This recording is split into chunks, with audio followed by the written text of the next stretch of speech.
I'm Sarah Lockyer, Editor-in-Chief of Nation's Restaurant News. I'm here today with Hattie Hill, President and CEO of the Women's Foodservice Forum.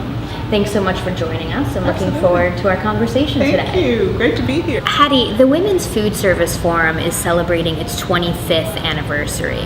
What does that mean to you and to the organization? What the 25th anniversary really means is that the need that the 14 founders had 25 years ago was absolutely on target. It's a fabulous industry. It makes a difference to not only our economy, but to our food service community. And so that we have to continue to drive the mission of advancing women leaders for the food service industry. In that 25 years, we've seen a lot of progress when it comes to women at the head of the table, but there is still a tremendous amount of runway when it comes to food service's real embrace of diversity and gender equality. What does that next 25 years look like to you? The next 25 years is really exciting because as we have a multi-generational group of leaders in the food service industry, the younger generation is looking at it very differently. Men are supporting it differently because they see the need to have women at the table, because it's just not about it's a nice thing to do. We're looking for creative business solutions, and having that diversity of thought at the table is critical.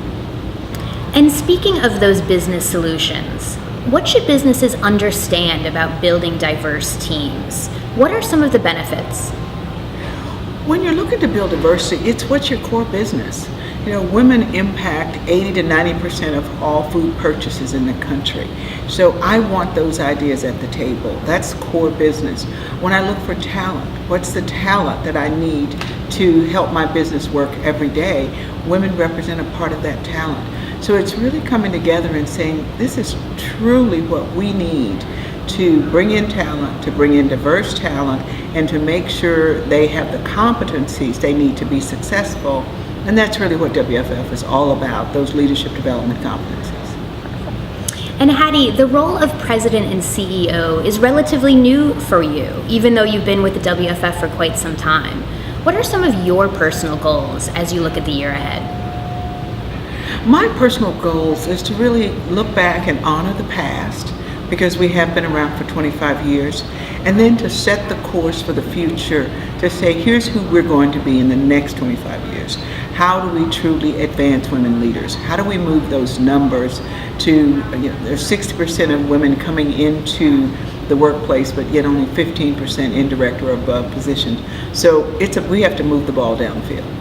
And finally, what would you say to some of the younger women in food service, perhaps even just starting out? What can the WFF offer them?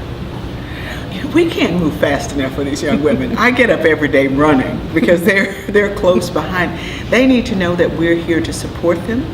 We're here with role models, and we have many women role models that are out there now, that we are there to educate, mentor, sponsor, support, and that we want them at the table.